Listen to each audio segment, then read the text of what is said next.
Yes class, आज हम लोग पढ़ेंगे और आप ध्यान से सिर्फ सुनेंगे। जब आपसे कुछ पूछा जाएगा तब आप बीच में बोलेंगे, ठीक है। देखिए Yes, ये ma'am. जो पाठ है ये हमारा सुदामा चरित। सुदामा चरित उस समय की इसमें घटना है जब श्री कृष्ण और सुदामा में गहरी मित्रता थी। जब बाल समय में थे, जब ये लोग छोटे थे तो ये लोग बहुत ही गहरे मित्र थे। गहरे का मतलब है बहुत ही अच्छे दोस्त थे, बहुत ही अच्छे मित्र थे। डोंट इंटरप्ट, अभी आप सुनिए। तो बहुत ही अच्छे मित्र थे और बड़े होने पर श्री कृष्ण मथुरा के राजा बन गए और सुदामा एक गरीब निर्धन व्यक्ति बन गया, ठीक है। अपनी पत्नी के कहने पर, ये उस समय का प्रसंग है जब सुदामा अपनी पत्नी के कहने पर श्री कृष्ण से मिलने द्वारिका जाते हैं। उस समय का यह दृश्य है। अब देखिए वो कहते क्या है। वो द्वारिका अपनी पत्नी, उनकी पत्नी ने कहा कि आपके मित्र एक राजा है और हम लोग इतनी गरीबी में समय अपना बिता रहे हैं, तो क्यों ना आप अपने मित्र से मिल आइए ताकि आपका वो कुछ मदद कर देंगे, आपकी कुछ मदद कर देंगे। तो देखिए क्या होता है वहां पे। यह सोच करके कि मेरा दोस्त, मेरा मित्र मेरी मदद करेगा, यह सोच करके सुदामा अपने मित्र के से मिलने चले जाते हैं। अब देखिए वहां पे क्या होता है। वहां पे होता यह है कि शीस पगान झगा तन में प्रभु जान को आहि बसे के निद्रामा। धोती फटी सिलटी दुपटी अरुपाय उपान को नहीं सामा। द्वार खड़ो जुज दुर्बल एक रहो चकिसो वसुधा अभिरामा। पूछत दीन दयाल को धाम बतावत आपनो नाम सुदामा। ध्यान से इसको देखिए, सुनिएगा एक बार और। शीस पगान झगा तन में, जब सुदामा श्री कृष्ण से मिलने जाते हैं और उनके द्वारिका का जो द्वारपाल था सुदामा कृष्ण के राज्य का, तो वो क्या कहता है, तुरंत जाता है श्री कृष्ण के पास और कहता है कि एक व्यक्ति आया है मिलने जिसके सिर पर न पगड़ी है और तन में क्या है, ढीला ढाला फटा सा कपड़ा पहना। शीस पगान झगा तन में प्रभु जान को आहि बसे के ही ग्रामा। धोती फटी सिलुपटी अरुपाय उपान को नहीं सामा। कह रहा है वो द्वारपाल, कह रहा है कि हे प्रभु, हे राजा, अपने राजा को कह रहा है, श्री कृष्ण को कह रहा है कि हे प्रभु, एक व्यक्ति हमारे द्वार पे खड़ा है, उसके सर पे न पगड़ी है न तन पे कपड़ा है और जो धोती पहना है वो भी एकदम फटी सी धोती है, उसी से लपटा हुआ है। उसके पैरों में जूता तक नहीं है, उसके पैरों में पनई, उपाना यानी पनई यानी जूता, उसके पैरों में जूता तक नहीं है। द्वार खड़ो दुर्बल एक, अपने द्वार पर एक दुर्बल यहाँ पे दीन दुखी की बात की गई है। कह रहा कि अपने द्वार पर एक दुर्बल खड़ा है। रहो चकिसो वसुधा ही रामा। Mute yourself.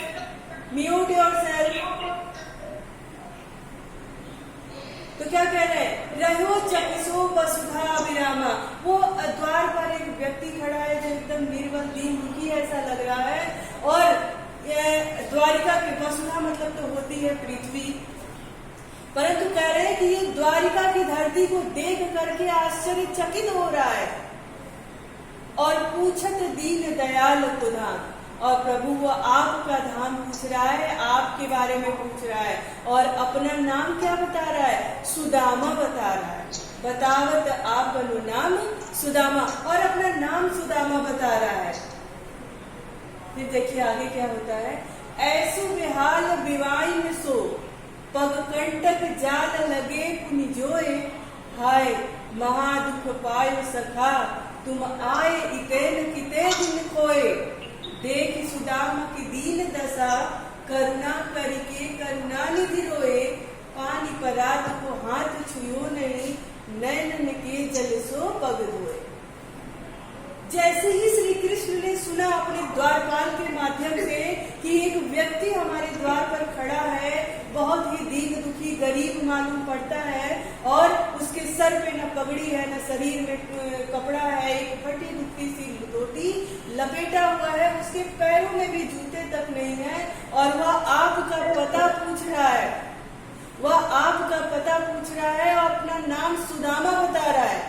यह सुन करके, सुदामा नाम जैसे ही श्री कृष्ण ने सुना, वो दौड़ते हुए बाहर की तरफ गए, और उसके बाद उन्होंने क्या देखा ऐसे बेहाल विवाइन सो पग कंटक जाल लगे पुनि जोड़े।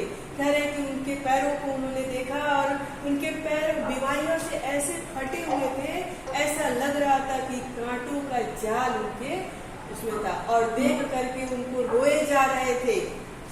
ध्यान दीजिए, श्री कृष्ण एक प्रभु थे, अपने मित्र को ऐसी दशा में देख करके रोए जा रहे थे और कह रहे थे, हाय महादुख पायो सखा। कह रहे हैं मित्र, तुम इतने दुख में हो, इतने कष्ट में हो, तुम आए कितने दिन खोए, और तुम अब तक मेरे पास क्यों नहीं आए?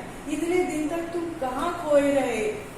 अपने मित्र की दशा को देख के श्री कृष्ण अंदर से एकदम टूट गए, बहुत ही दुखी हो गए, और कहने लगे कि हे मित्र, तुम इतने दुखी थे तो इतने दिन से तुम मेरे पास क्यों नहीं आए?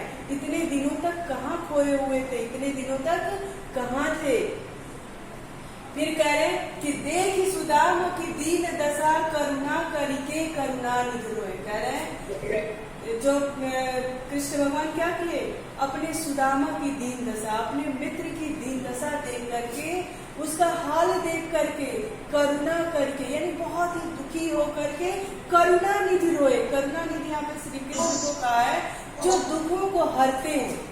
हमारे दुखों को हरने वाले कौन होते हैं? प्रभु होते हैं, तो उनको हम करुणा निधि कहते हैं। तो कह रहे हैं कि अपने सुदामा, अपने मित्र की दशा को देख करके करुणा निधि स्वयं दुखी होकर के रोने लगे। जो दूसरों का दुख हरते हैं वो खुद दुखी हो गए और करुणा निधि खुद ही रोने लगे। फिर क्या होता है? पानी परात को हाथ छुओ नहीं, नैनन के जल सो पग धोए। फिर परात में पानी मंगाए, अपने मित्र को अंदर ले आए और बैठा करके उनके पैरों को धोने की बात की, और इतने दुखी होकर के उनके आंसू इतने गिर रहे थे उनके पैरों पर कि उन्होंने परात में जो पानी था उसको हाथ भी नहीं लगाया और अपने आंसुओं से ही उनके पैर धुल दिए। देखिए, मित्रता हमेशा सुदामा और श्री कृष्ण जैसी होनी चाहिए, एकदम निश्चल और निष्भाव। एकदम कोई उसके लिए ये नहीं देखना चाहिए कि इनसे मुझे क्या फायदा है, ठीक है?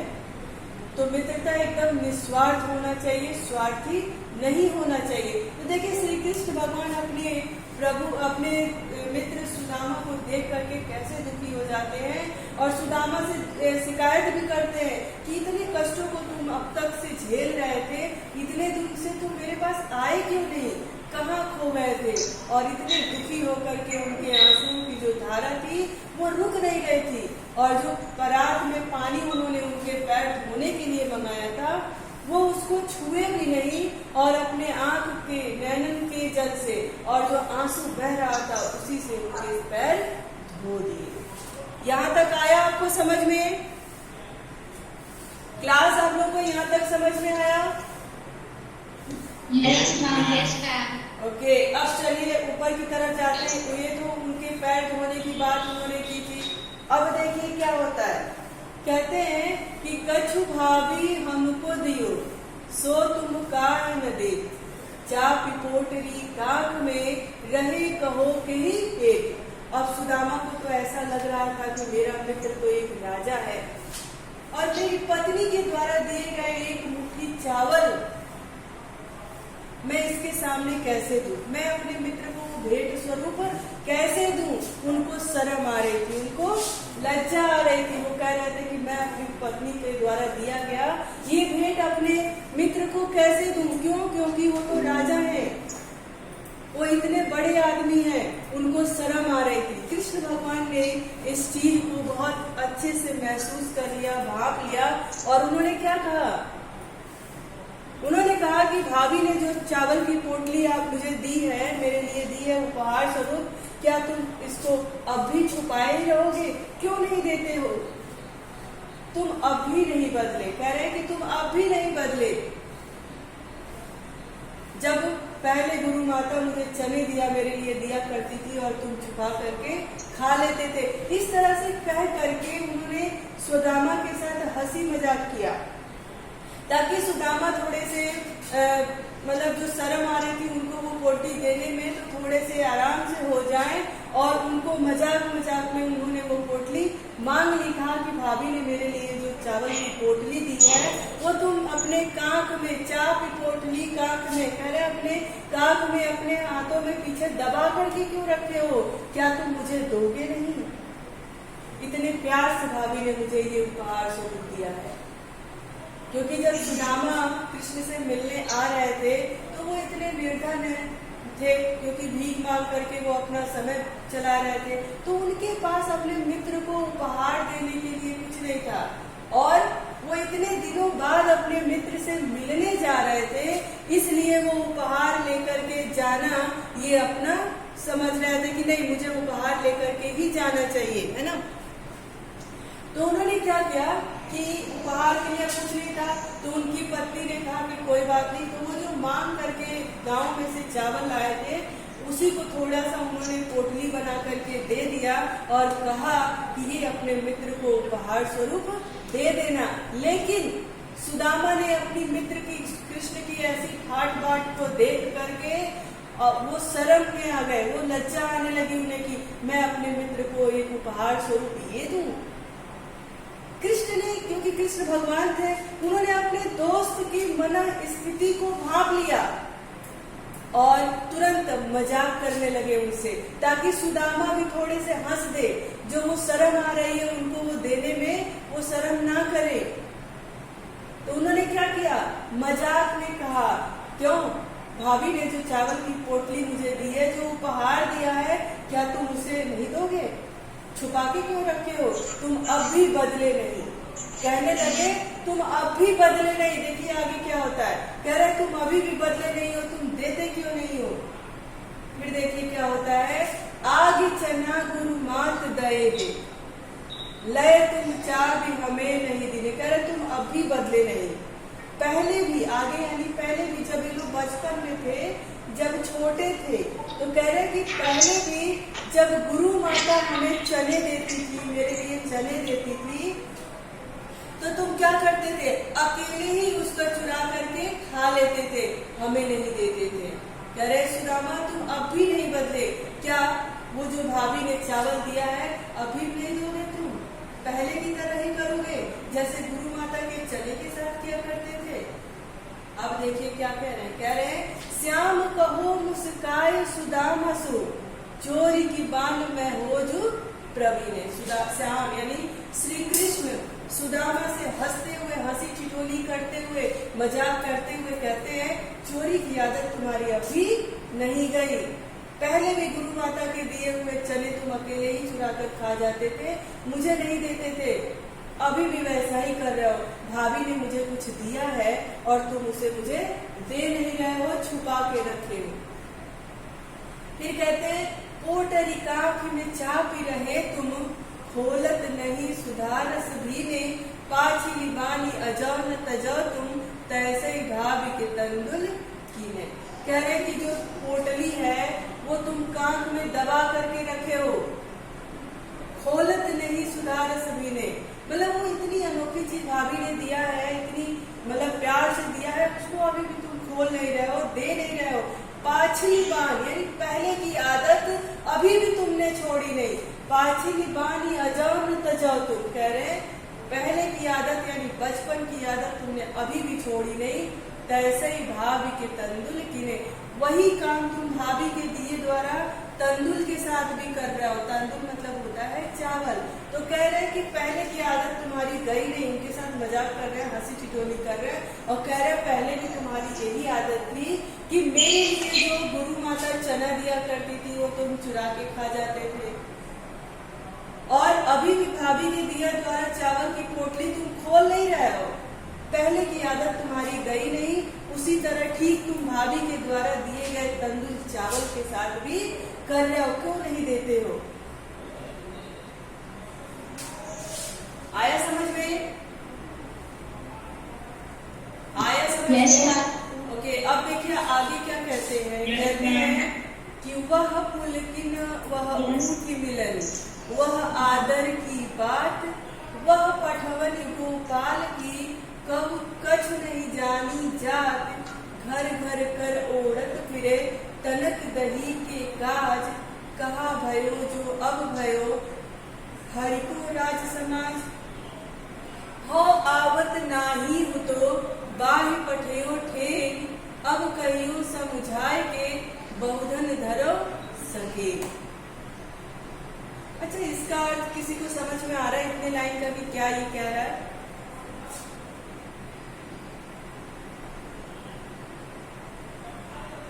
कोई बताएगा?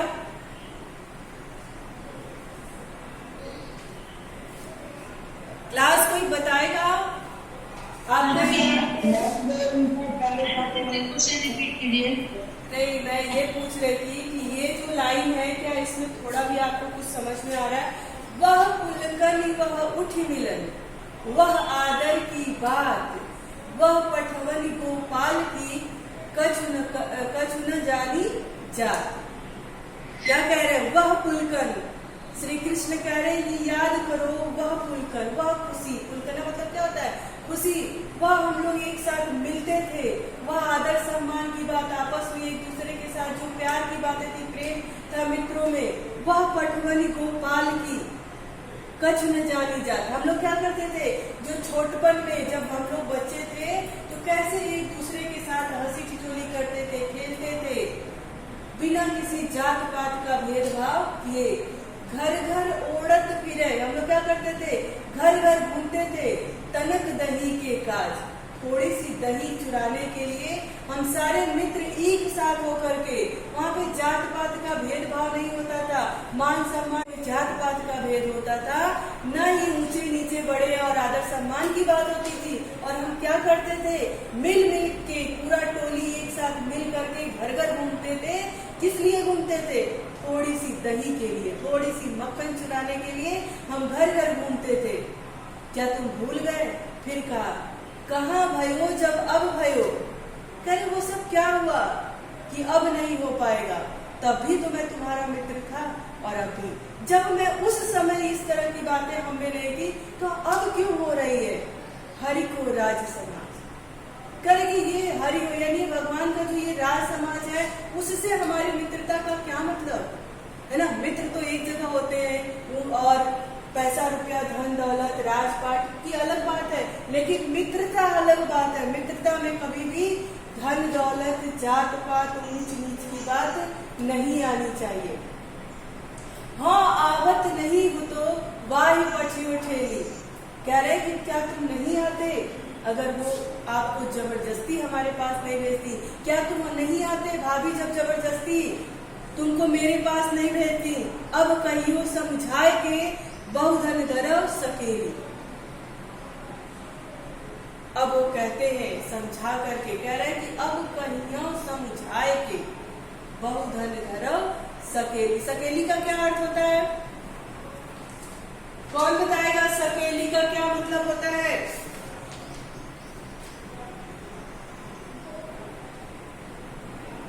किसका मतलब? सकेली किसका मतलब? सकेली सकेली सकेली।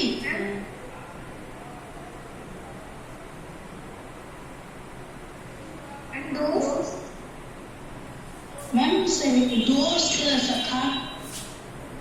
हाँ, ठीक है। तो क्या कह रहे हैं? कह रहे कि अब कहियो समझाए के बहुधन धरव सकेली। कह रहे कि अब मुझे समझाओ, समझा के बताओ कि बहुत धन होने से क्या मित्रता टूट जाती है? No ma'am. वही चीज वो कह रहे हैं वह पुलकन वह उठ मिलन वह आदर की बात वह पठवन गोपाल की कछ न जानी जात घर घर ओढ़त फिरे तनक दही के काज कहाँ भयो जब अब भयो हरि को राज समाज औ आवत नाही तो वाहि पठियो ठेर अब कहियो समझाए के बहुधन धरो सके। कह रहे हैं कि सुदामा के मन की बात उन्होंने भाप लिया कि कहीं न कहीं सुदामा इस बात को सोच रहे हैं कि ये तो राजा हो गया, मैं तो निर्धन हूँ, तो शायद मैं इसकी मित्रता के काबिल नहीं हूँ। तो श्री कृष्ण ने कहा कि उस दिन को याद करो जब हम बचपन में, जब हम बाल गोपाल थे, छोटे थे, तो कैसे खुशी मनाते थे, एक साथ जब उठते थे तो एक साथ मिलते थे और सारे बच्चे एक साथ होकर के न वहाँ पे जात पात देखते थे न धन वैभव देखते थे और क्या करते थे, घर घर घूम करके घूमते थे। किस लिए? एक थोड़ी सी दही के लिए, तनक मतलब थोड़ी सी दही के लिए, काज मतलब के लिए, थोड़ी सी दही के लिए। क्या हमारे घर में दही नहीं थी? परंतु हम मित्र मिल करके खुशी के मारे और हंसी ठिठोली करते हुए एक साथ घूमते थे। अब क्या हुआ? कह रहे अब क्या हुआ? अब जो हमारे पास अगर ये धन हो गया, ये दौलत हो गया, तो क्या हमारी मित्रता कम हो गई? क्या तुम अब भी नहीं, तब भी नहीं आते जब भाभी तुमको जबरदस्ती यहाँ नहीं भेजती? अब तुम मुझे समझाओ कि बहुत धन हो जाना और मित्रता में कैसे हम एक वो कर सकते हैं? भाई बहुत धन हो गया तो मित्र होता है ना, धन से और मित्र से क्या मतलब? दोनों अलग चीज है। यानी मित्रता के बीच में धन दौलत, राजा गरीब, ऐसी बातें नहीं आनी चाहिए। अब देखो कह रहे हैं, अच्छा आज के लिए इतना ही रहने दें, नहीं तो आपको फिर समझ में नहीं आएगा। यहाँ तक आप लोगों को समझ में आया ना? जात वह टोली बच्चों की, बाल गोपाल सब मित्र होते थे और एक दूसरे के साथ हंसते खेलते हुए हम क्या करते थे, घर घर घूमते रहते थे थोड़ी सी दही के लिए। क्या तुम भूल गए? श्री कृष्ण कह रहे हैं क्योंकि सुदामा के मन में ऐसा आ गया था ना कि श्री कृष्ण अब तो राजा हो गए हैं, बड़े हो गए हैं, तो शायद मेरी मित्रता उनके लायक ना हो। सुदामा के मन में ऐसा विचार हो गया था कि मैं तो एक निर्धन व्यक्ति हूँ और श्री कृष्ण एक राजा है, तो मैं उनकी मित्रता के काबिल नहीं। तो श्री कृष्ण ने सुदामा को याद कराते हुए कहा कि क्या तुम भूल गए वह पुलकन, वह खुशी जब हम सुबह उठते ही एक दूसरे से मिलते थे, वह आदर की बात, उसमें मित्रता की आदर होती थी, ऊंच नीच का, जात पात का भेदभाव नहीं होता था।